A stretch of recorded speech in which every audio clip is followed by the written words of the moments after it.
Representative Pat Fallon, whose district runs from Texarkana to Gilmer to Sherman, was also on that trip, and he joins us now for a one-on-one to talk about it. Congressman, thanks for being here. Thank you so much for having me. I appreciate it. You posted a video after going to the Donna facility, which is severely overcrowded, and you seemed genuinely emotional about it. What was it that impacted you like that? Honestly, it was children being used as pawns in a political game. Because so many people, what's happening down at the border, people don't understand the human suffering. For instance, half of the women, and we'll never know for sure, but anyone that deals with this, in Huffington Post in 2014 thought it was 85%, but somewhere between 33 and 85% of the young women that travel and migrate illegally from Central America and then finally reach the United States, half of them around roughly are raped along the journey. Whether it's a third or 80%, it's an atrociously awful number. And you're at the mercy of the coyotes when you go up there. And some folks, a lot of the women say they have to pay with their bodies. And so that's one issue, right? And then you talk about the crime and exploitation just going through Mexico. What if they just take all your money? I mean, you pay a certain wage, or you pay a certain fee rather, to come across the border. Well, what if they just double it and they have guns and you don't? It's these kinds of things. And then when you see 3,700 children piled on top of each other, they just should have never left in the first place. Because if you want to come to this country, it's better for you and us, quite frankly, for you to come legally. So what does Border Patrol need to better manage the people who are crossing? Quite frankly, if the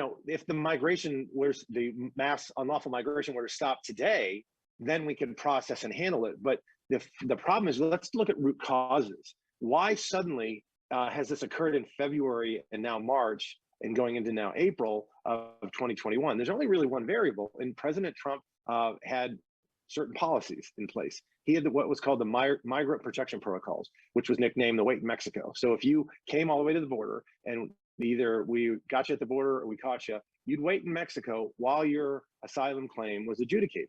And I think that's a good way to do it. They have now gone, the Biden administration has gone to a catch and release system where you come in, and they're not even, from what I'm hearing, they're not even giving them a summons to appear. They're just releasing some of these folks into the country. And what are those folks going to do once they're here? The overwhelming majority don't speak English.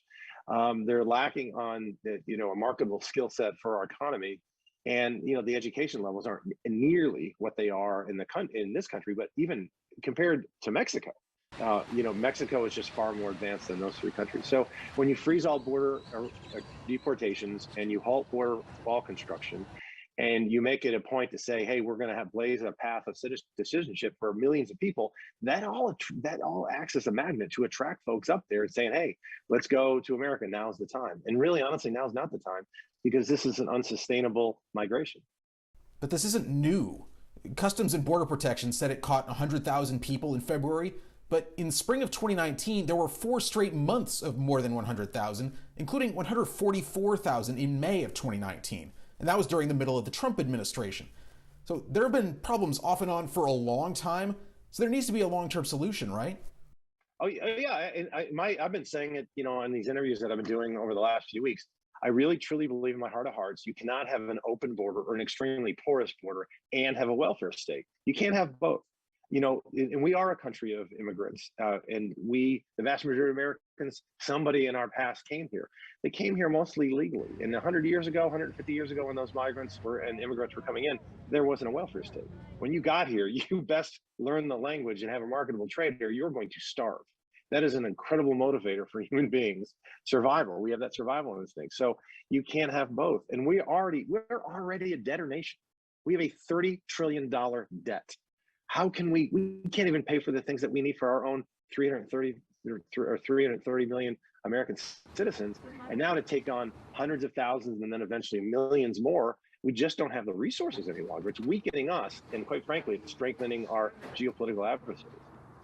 We'll have more with Congressman Fallon after the break, including what he would tell President Biden if they had a chance to talk about immigration.